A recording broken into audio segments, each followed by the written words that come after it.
Hello guys, सभी को राधे राधे नमस्कार। कैसे हैं भाई आप सभी लोग? शुभकामनाएं हैं मेरी आप सभी को कि अच्छे होंगे, सकुशल होंगे।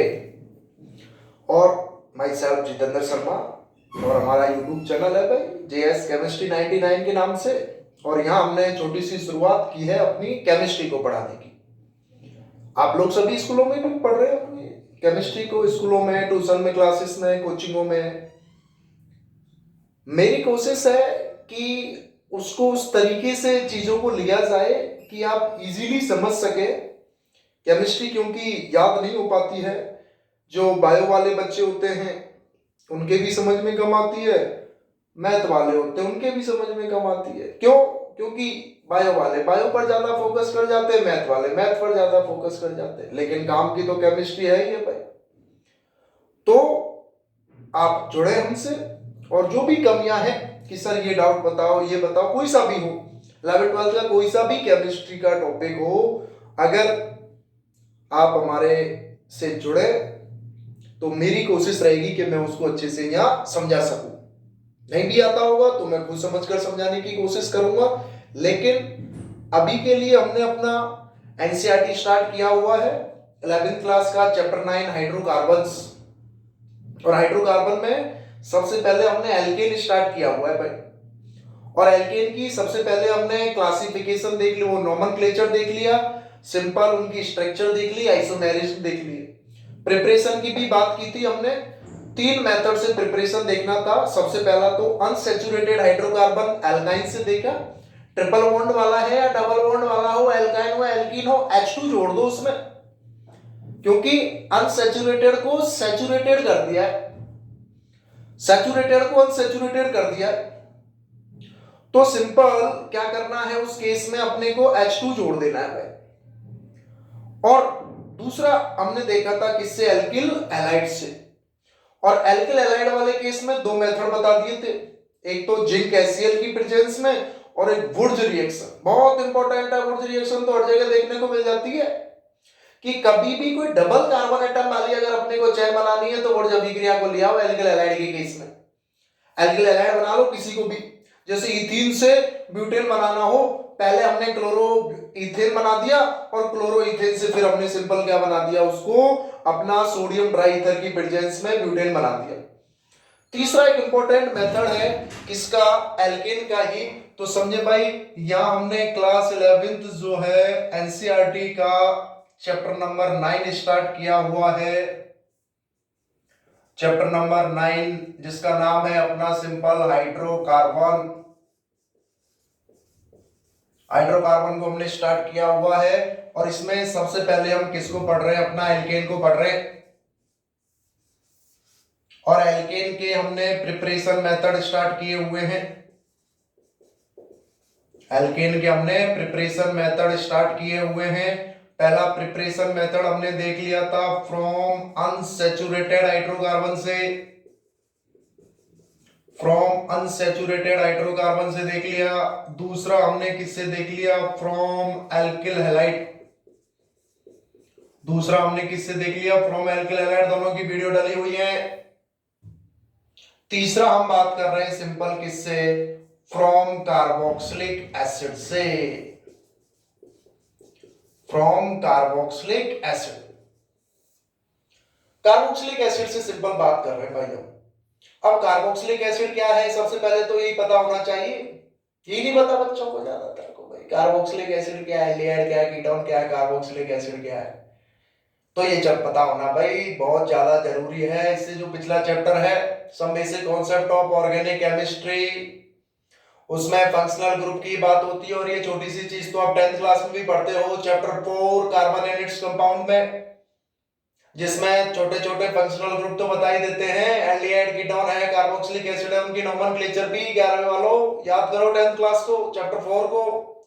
तो कार्बोक्सिलिक एसिड क्या होता है, RC डबल बॉन्ड OH, यही तो है कार्बोक्सिलिक एसिड। अब इसके भी 2 मेथड है भाई, एक तो फ्रॉम डी कार्बोक्सिलेशन, एक तो है डी कार्बोक्सिलेशन, कि सिंपल कार्बोक्सिलिक एसिड में से कार्बन डाइऑक्साइड निकल जाएगी, उसको बोल देंगे डी कार्बोक्सिलेशन। और दूसरा है अपना सिंपल कोलवे इलेक्ट्रोलाइसिस। दूसरा मेथड है अपना क्या, कोलवे इलेक्ट्रोलाइसिस। ये दो मेथड पढ़ने हैं अपने को आज इस वीडियो में। देखो आ जाओ, सबसे पहले बात कर रहे हैं किस पर, फ्रॉम डी कार्बोक्सिलेशन पर बात कर रहे हैं भाई। सबसे पहले किस पर बात करेंगे अपन, सिंपल फ्रॉम डी कार्बोक्सिलेशन का मतलब ही क्या है, carbon dioxide release CO2, carbon dioxide यहां भी रिलीज हो, समझ जाए डी कार्बोक्सिलेशन हुआ है। इसी से मतलब नहीं है कहीं भी जहां कार्बन डाइऑक्साइड रिलीज हो रही है उसमें समझ जाए आप क्या करना है, कार्बन डाइऑक्साइड को रिलीज कर देना है। किसमें से, फ्रॉम सोडियम कार्बोक्सिलेट आयन, कि यहां हमने कोई भी सोडियम कार्बोक्सिलेट आयन लिया हुआ है, सोडियम कार्बोक्सिलेट आयन, इसको भी समझ सकते हो अच्छे से। सो पढ़ाया नहीं पढ़ाया, वो long carbon chain of sodium carboxylate ion ही तो होते हैं।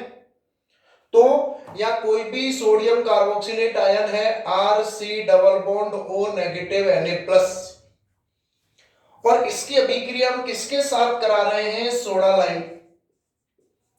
किसके साथ करा रहे हैं, सोडा लाइम। सोडा लाइम क्या है, एक्चुअली में mixer of sodium hydroxide plus calcium oxide. Sodium hydroxide और कैल्शियम ऑक्साइड का ये मिक्सर है सोडा लाइम। सोडा लाइम क्या है, सिंपल ये mixer of sodium hydroxide and calcium oxide, mixer of sodium hydroxide and calcium oxide, ये जो है दोनों का मिक्सर है। सोडियम हाइड्रोक्साइड और कैल्शियम ऑक्साइड का मिक्सर ही क्या है, अपना सोडा लाइम है। तो जब भी किसी सोडियम कार्बोक्सिलेट आयन की अभिक्रिया जो है हम किसके साथ कराएं, सोडा लाइम के साथ, या कोई भी कार्बोक्सिलिक एसिड है ये हो, या सिंपल RCOOH हो, तो सिंपल क्या बन जाता है, RH plus Na2CO3 sodium carbonate के रूप में ये जो है वो है क्या होगा, बाहर निकल जाएगा। और साथ में क्या बाहर निकल जाता है, सोडियम कार्बोनेट Na2CO3 की जब भी, और जो मेन कार्बन की चेन है वो एक कम कार्बन चेन वाली, यानी कि one less carbon atom chain बन जाती है। इसमें से ये कार्बन तो भाग गया, क्या हो गई, simple one less carbon atom chain, one less carbon atom chain. NCERT में दिया हुआ है अपना क्वेश्चन कि किस कार्बोक्सिलिक एसिड से आप जो है सिंपल डी कार्बोक्सिलेशन मेथड से प्रोपेन बना सकते हैं। अब प्रोपेन अपना 3 कार्बन का है, CH3 CH2 CH3, और डी कार्बोक्सिलेशन बनाने के लिए एक ज्यादा वाला कार्बन डाइऑक्साइड भी तो निकालना है। तो कार्बन डाइऑक्साइड निकालने के केस में इसमें एक ज्यादा जोड़ दो, क्या हो जाएगा, सिंपल ब्यूटेनोइक एसिड, क्या हो जाएगा, butanoic acid CH3 CH2 CH2 C+H, और इसकी अभिक्रिया आप किसके साथ करा दो, soda lime NaOH plus CaO, क्या बन जाएगा, अपना सिंपल प्रोपेन बन जाएगा। दो तरीके से क्वेश्चन आ जाता है कि ब्यूटेनोइक एसिड दे दिया, इसकी अभिक्रिया सोडा लाइम से करा रहे हैं, प्रोडक्ट बता दो, और पूछ ले कि कौन से एसिड के द्वारा डी कार्बोक्सिलेशन मेथड से आप प्रोपेन बना सकते हैं। तो एक ज्यादा कार्बन की चेन ले ले, क्यों, क्योंकि CO2 को भी तो बाहर निकालना है या नहीं निकालना है, कि CO2 को भी जो है हमको जो है बाहर निकालना है। बहुत इंपॉर्टेंट है, ये सारे के सारे बार बार यूज होने वाले मेथड हैं। एनसीईआरटी के मेथड्स को तो टिप्सों पर डालना है अपने को। तो सबसे पहला है अपना फ्रॉम डी कार्बोक्सिलेशन के द्वारा, सिंपल सा याद रखें कि कार्बोक्सिलिक एसिड वाले की अभिक्रिया सोडा लाइम के साथ करा दें, एक कम कार्बन एटम वाली क्या हो जाएगा, एल्केन का निर्माण हो जाता है। One less carbon atom chain molecule का निर्माण हो जाएगा, एल्केन चेन बन जाती है। 12th क्लास का कार्बोक्सिलिक एसिड की केमिकल प्रॉपर्टीज है, अगर आप देखोगे तो 12th क्लास में, कि यही सेम कार्बोक्सिलिक एसिड की प्रॉपर्टीज की बात होती है उसमें। दूसरा मेथड आ जाओ भाई, सिंपल कोलवे इलेक्ट्रोलाइसिस, ये भी काफी इंपॉर्टेंट है। कोलवे इलेक्ट्रोलाइसिस, कोलवे इलेक्ट्रोलाइसिस पर आ जाओ। कोलवे इलेक्ट्रोलाइसिस के केस में क्या करना है, सिंपल कि अपने को सॉल्यूशन ले लेना है, वही sodium carboxylate salt, sodium carboxylate salt ले लेना है। और यहां वही अपन ने एक एनोड ले लिया, एक कैथोड ले लिया, और इसको जो है अपन बैटरी से जोड़ देंगे। और यहां पर मैंने क्या ले लिया है, simple sodium carboxylate salt, sodium carboxylate salt ले लिया है। और उसके रूप में मैं सबसे सिंपल वाला ले लूंगा CH3COO negative Na+, sodium acetate, sodium acetate हमने ले लिया। एक को कैथोड मानूंगा और एक को एनोड मानूंगा। ये सिंपल अपना कैथोड हो गया है, और ये जो है सिंपल अपना क्या हो गया भाई, एनोड हो गया है। कैथोड जो है यहाँ नेगेटिवली चार्जेड है, और एनोड जो है अपना पॉजिटिवली चार्जेड है। इलेक्ट्रोलाइटिक सॉल्यूशन की बात हो रही है, ये क्या है यहाँ पर, इलेक्ट्रोलाइटिक सॉल्यूशन है। ये अपना सिंपल क्या है यहाँ, इलेक्ट्रोलाइटिक सॉल्यूशन है भाई। इलेक्ट्रोलाइटिक सॉल्यूशन है तो जाहिर सी बात है क्या होगा, अपना H2 होगा। तो एक कंप्लीट रिएक्शन क्या होगी इसमें, जो कंप्लीट रिएक्शन है, कंप्लीट रिएक्शन क्या होगी कि CH3COO नेगेटिव Na+ है, CH3COO नेगेटिव Na+ है। और इसकी अभिक्रिया सिंपल किसके साथ हो रही है, H2O के साथ। इलेक्ट्रोलाइटिक सॉल्यूशन है तो वाटर होगा ही होगा, और सोडियम एसीटेट भी है। क्या होगा कि डबल कार्बन एटम वाली एल्केन चेन बन जाएगी, CH3CH3, साथ में CO2 बाहर निकल जाएगा, NaOH बाहर निकल जाएगा, और H2 बाहर निकल जाएंगे। ये तो कंप्लीट रिएक्शन है। अभिक्रिया को बैलेंस करना है, क्या लगा दिया इधर, देखो 2 लग गए, 2 CH3 है, CH3 10th क्लास में पढ़ते हो अभिक्रिया को, रिएक्शन को बैलेंस करना। H2 यहाँ कितने हैं, 2 और 1 3 है, 4 कर देंगे, इधर 2 लगा देंगे और इधर 2 लगा देंगे। देखो अभिक्रिया बैलेंस हो गई या नहीं हो गई। तो CH3 2 हो गए, एक CO2 है, कितने CO2 बाहर निकल रहे हैं, 2 CO2 बाहर निकाल देंगे। हाइड्रोजन 4 है, 2 और 2 4 हाइड्रोजन हो गए। ऑक्सीजन भी बैलेंस हो गए, सब कुछ बैलेंस है। आप देखो 1 2 2 और 2 4 कार्बन है, 4 कार्बन है हाइड्रोजन, 3 दूनी 6 और 4 10, 3 दूनी 6 और 2 8 और 2 10। सोडियम 2 है, सोडियम भी 2 है। ऑक्सीजन कितने हैं, 2 और 2 4। ऑक्सीजन कितने हैं, सिंपल इधर ऑक्सीजन की बात कर रहा हूं तो CO2 हो गया, और इधर 1 2 और 2 दूनी 4 और 2 6, 2 दूनी 4 और 2 6, सब बैलेंस हो गया। ये अपनी कंप्लीट रिएक्शन है। अब ये अभिक्रिया जो है अलग अलग होगी, एनोड पर अलग होगी और कैथोड पर अलग होगी। तो हम इसमें देख रहे हैं सिंपल कि एनोड पर क्या होगा और कैथोड पर क्या होगा।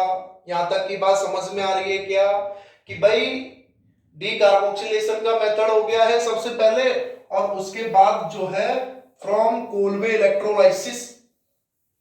और कोलवे इलेक्ट्रोलाइसिस में क्या करना है, सिंपल एक्वाटिक सॉल्यूशन ले लेना है सोडियम एसीटेट का, उसका इलेक्ट्रोलाइसिस कराएंगे। याद करो 10th क्लास का इलेक्ट्रोलाइटिक रिफाइनिंग, जिसमें आपने जो लो रिएक्टिव मेटल्स हैं उनको अलग किया था या नहीं किया था। रोस्टिंग और कैल्सिनेशन तो मॉडरेट रिएक्टिव मेटल्स के लिए था। इधर हम बात कर रहे हैं किसके लिए, एल्केन की प्रिपरेशन कर रहे हैं, एल्केन्स बनाना है। तो यहां से स्टार्ट कर रहा हूं मैं कि अभिक्रिया में होगा क्या, एट एनोड की अगर मैं बात करूं, यहां लिख दूंगा शुरू से ही, पूरा एक ही बार में आ जाएगा अपना सिंपल, कि सबसे पहले मैं देख लेता हूं एट एनोड। एनोड पर क्या क्या होगा देखें भाई, ये जो CH3COO नेगेटिव Na+ है, 2 मॉलिक्यूल है इसके, ये क्या करेगा, सबसे पहले CH3COO नेगेटिव में टूट जाएगा, और ये आयंस में टूट गया यहाँ Na+ में, ये भैया टूट गए आराम से। एनाइन और कैटाइन ही तो है, थोड़ा सा इलेक्ट्रोलाइसिस कर देंगे आराम से आ जाएंगे कैटाइन और एनाइन की फॉर्म में। अब देखो ये CH3COO नेगेटिव है, एक है एसीटेट, कितने हैं, दो। तो उस केस में क्या होगा, ये नेगेटिव वाला है, दो इलेक्ट्रॉन्स क्या कर देगा, रिलीज कर देगा और रेडिकल की फॉर्म में आ जाएगा। सिंपल यहां से क्या हो जाएगा, CH3C डबल बॉन्ड O, और इसके पास जो अपना एक्स्ट्रा इलेक्ट्रॉन था इसने रिलीज कर दिया, ये दो है तो दो इलेक्ट्रॉन्स क्या हो जाएंगे, सिंपल रिलीज हो जाएंगे। क्योंकि अभिक्रिया में हमेशा एनोड पर ऑक्सीडेशन होता है और कैथोड पर रिडक्शन होता है, इसलिए कोई सा भी सेल हो वो हमेशा एक रिडॉक्स रिएक्शन के प्रिंसिपल पर काम करता है। हम एनोड और कैथोड की दोनों अभिक्रियाओं को ऐड करके देख के बता देंगे कि एक्चुअली में क्या क्या हुआ है। तो समझो भाई क्या हुआ, इस तरीके से हुआ। अब ये जो दो रेडिकल हैं CH3C डबल बॉन्ड O, और इसके पास ये अपने साथ इलेक्ट्रॉन्स हो गए 2 4 6 और एक साथ दो रेडिकल बने एसीटेट के। अब इस कार्बन और कार्बन बॉन्ड में क्या होगा, डिसोसिएशन होगा, और इसके पास ऑक्सीजन है तो ये अपने इस इलेक्ट्रॉन को इसको दे देगा और CO2 के रूप में बाहर निकल जाएगा। इस कार्बन और कार्बन के बीच में बॉन्ड डिसोसिएशन होगा और सिंपल यहां ये CH3 रेडिकल बन जाएंगे, कितने, दो, और क्या बाहर निकल गया, सिंपल CO2, क्योंकि एक्चुअली में वही कार्बन डाइऑक्साइड जो है इस तरीके से C डबल बॉन्ड O वाली स्ट्रक्चर बना देगा, जिसमें ये जो है सिंपल कार्बन इस इलेक्ट्रॉन को ले जाएगा और ये इसके साथ क्या बना लेगा, डबल बॉन्ड बना लेगा, और CO2 की structure C double bond O C double bond O ये होगी भाई। इस कार्बन के पास 4 इलेक्ट्रॉन होने चाहिए, 8 वैलेंसी इसकी होनी चाहिए, 8 इसकी होनी चाहिए, वैलेंस शेल में इलेक्ट्रॉनों की संख्या, वही तो ऑक्टेट का रूल है। कार्बन कार्बन के बीच में बॉन्ड डिसोसिएशन हुआ, एक में, दोनों में होगा तो दो CH3 रेडिकल बन जाएंगे, और ये दोनों CH3 रेडिकल जुड़कर क्या बना देंगे, CH3 एथेन बना देंगे। पूछ ली जाती है कोल्बे इलेक्ट्रोलाइसिस मेथड को समझाओ, और कोई सा भी ये एल्किल ग्रुप को पहचान लो, R को, वही R और R बना देता है कोल्बो इलेक्ट्रोलाइसिस में। ये तो एसीटेट है, प्रोपेनॉट ले लूंगा तो दो हो जाएंगे, CH3CH2 4 वाला बन जाएगा। ये तो अपना एनोड पर हो गया ऑक्सीडेशन। अब हम बात कर रहे हैं सिंपल किसकी, एट कैथोड। कैथोड पर हमेशा क्या होगा, अपना रिडक्शन होगा भैया। कैथोड पर क्या होता है, हमेशा रिडक्शन, इसलिए तो रिडॉक्स रिएक्शन होती है। और उस केस में क्या करना है, ये अपना H2O है, ये यहां जो दो इलेक्ट्रॉन्स रिलीज हुए हैं इसको दो इलेक्ट्रॉन्स दे दो, क्या बना देगा, OH minus plus H plus बना देगा, OH माइनस, और सिंपल ये दो OH माइनस तो दो Cl के साथ जुड़कर क्या बना देंगे, दो NaOH बना देंगे। और ये जो H प्लस है ये किस में कन्वर्ट हो जाएगा, H2 गैस में कन्वर्ट हो जाएगा। अपना दो इलेक्ट्रॉन लेकर इसको पहले ही इस तरीके से H2 में तोड़ दो, 2OH माइनस और 2H प्लस, और यहां से ये 2H प्लस जो है किस में कन्वर्ट हो जाएंगे, दो इलेक्ट्रॉन लेकर H2 गैस में कन्वर्ट हो जाएंगे। तो कैथोड पर तो क्या होगा, वाटर का डिसोसिएशन होगा, H2O किस में टूटा, 2OH minus plus 2H plus, दो H2O के मॉलिक्यूल ले लिए गए हैं, कंप्लीट रिएक्शन है या नहीं है, किसमें टूटे, 2OH minus plus 2H plus, ये OH माइनस तो किसके साथ जुड़ गए, सोडियम के साथ, क्या बन गया, 2NaOH, और ये H प्लस इस दो इलेक्ट्रॉनों को लेकर किसमें कन्वर्ट हो गए, H2 गैस में। क्वेश्चन पूछा भी जाता है भाई, ये जो अपनी H2 गैस है ये कहां रिलीज हो रही है, एट कैथोड पर रिलीज होती है इलेक्ट्रोलाइसिस में। इंपॉर्टेंट केस है, क्वेश्चन आपको पढ़ा हो आपने 10th क्लास में भी कि डाइहाइड्रोजन H2 गैस कहां रिलीज होती है, अपनी कैथोड पर रिलीज होती है। कैसे, ऐसे रिलीज होती है। कैथोड अपना ये नेगेटिवली चार्जेस है, ये H प्लस है तो डायरेक्ट नेगेटिव वाले पर ही अटैक करेगा अपना। तो वापिस समझे क्या बताने की कोशिश कर रहा हूं मैं, कि हमको एल्कीन बनाना है, किससे, फ्रॉम कार्बोक्सिलिक एसिड से। दो मेथड है, एक तो डीकार्बोक्सिलेशन जिसमें सोडा लाइम ले लिया है, मिक्सचर ऑफ सोडियम हाइड्रोक्साइड और कैल्शियम ऑक्साइड, और दूसरा कोल्बे इलेक्ट्रोलाइसिस। सोडा लाइम में तो क्या करना है, one less carbon atom chain क्या बन जाएगा, एल्केन बन जाएगा। और कोलवे इलेक्ट्रोलाइसिस में जो एसिटिक लिया हुआ है, जो सॉल्ट लिया हुआ है, उसका जो एल्किल ग्रुप है R, वो डबल हो जाता है। कैसे हो रहा है? कोलवे इलेक्ट्रोलाइसिस में क्या करना है, यहां पर इलेक्ट्रोलाइटिक सॉल्यूशन ले लिया, उस सॉल्यूशन में से ये जो दो एल्किल ग्रुप है R, ये हमेशा जुड़ जाएंगे। CH3 CH3 हो गया, CH3 CH2 होता तो CH3 CH2 CH2 CH3 हो जाता। कैथोड पर हमेशा क्या होगा, रिडक्शन और H2 गैस निकलेगी। कंप्लीट रिएक्शन इसको जोड़ लो, एनोड पर CH3 COO negative Na plus 2H2O, क्या हो जाएगा, सिंपल CH3 CH3 और ये 2NaOH और ये इधर H2 और ये इधर क्या हो गया 2CO2 हो जाएगा भाई। बाकी ये तो कट जाएंगे सारे के सारे, इससे ये कट गया, इससे ये कट गया, रेडिकल से वो कट जाएंगे, तो कंप्लीट रिएक्शन क्या हो जाएगी, यही हो जाएगी। कोई भी जो सेल है, कोई भी जो सेल होता है वो हमेशा रिडॉक्स रिएक्शन के प्रिंसिपल पर ही वर्क करता है। रिडॉक्स रिएक्शन के प्रिंसिपल पर ही क्या करता है, वो वर्क करता है भाई। और सेल में एक एनोड होगा और एक कैथोड होगा।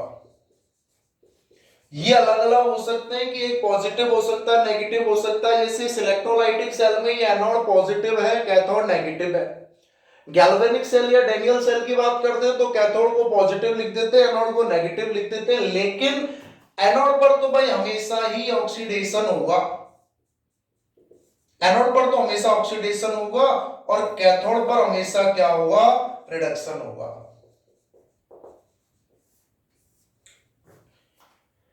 ये चीज हमने आपको बताई है और इसी चीज को ही पढ़ा जाता है सब जगह। कहीं भी उठाकर किसी भी बच्चे के नोट्स उठाकर देख लें, चाहे वो फाउंडेशन के हो चाहे वो नॉर्मल बोर्ड के हो, एनसीईआरटी के तो यही मेथड है। एनसीईआरटी मेथड्स को तो अपने को टिप्सों पर रट लेना है और वो रटेंगे तभी या समझ में तभी आएंगे जब उनकी बार बार प्रैक्टिस होगी। प्रैक्टिस करनी पड़ेगी भैया, एक दिन की मेहनत थोड़ी है ये, पता नहीं कितने दिनों की मेहनत होती है, कितनी बार इनको पढ़ाते हैं तब जाके दिमाग में चीजें आने लगती हैं। तो वापस बताना चाहूंगा मैं, हम पढ़ रहे हैं हाइड्रोकार्बन में एल्केन्स को। एल्केन्स की हमने नोमेनक्लेचर देख ली, प्रिपरेशन हम पढ़ना स्टार्ट कर रहे हैं। 3 मेथड है अपने एनसीईआरटी के। सबसे पहला तो है कौन सा, फ्रॉम अनसैचुरेटेड हाइड्रोकार्बन एल्काइन से। दूसरा है अपना एल्किल हैलाइड से, जिसमें जिंक HCl और वुड्स अभिक्रिया, वुड्स रिएक्शन। और तीसरा है कार्बोक्सिलिक एसिड से, और उसमें भी 2, कौन कौन से, कोलवे इलेक्ट्रोलाइसिस और डीकार्बोक्सिलेशन। ये तो अपनी होगी भाई पढ़ाई की बात। अब अपन नॉर्मली बात कर लेते हैं। यहां तक हो गया, काफी है आज के लिए, इस लेक्चर के लिए। तो अच्छी लग रही हो तो बताएं, लाइक और सब्सक्राइब भी करें। चैनल आप ही का है भाई, आप इसको बढ़ाएं और जिस जिस तरीके से आप बताते जाओगे कमेंट्स में, मैं उसी तरीके से उसको चीजों को बताने की कोशिश करता भी जाऊंगा। डेली हम अपनी एक क्लास दिया करेंगे और डेली कुछ ना कुछ बेहतर होगी। आप जैसे देख रहे हो, पहली वीडियो खराब थी, दूसरी में थोड़ा सा और इम्प्रूवमेंट हुआ, तीसरी में ये हुआ है। तो धीरे धीरे जो है चीजें सही होती जाएंगी। और कोई भी डाउट हो तुरंत कमेंट्स में लिख दें कि ये डाउट है, केमिस्ट्री से रिलेटेड कोई भी हो, 11th और 12th की। भरोसा रखें, इसके बाद में इस लेवल को काफी आगे तक ले जाऊंगा धीरे धीरे। अभी हम एनसीईआरटी की बात कर रहे हैं। ऑल द बेस्ट सभी को, राधे राधे भाई, ऑल द बेस्ट। धन्यवाद बहुत बहुत, आपने मुझे इतनी देर तक सुना, उसके लिए मैं आपका तहे दिल से शुक्रिया करना चाहूंगा। सभी को सुखी रहे, खुशी रहे और अपने शरीर को, हेल्थ को बनाए रखें। धन्यवाद।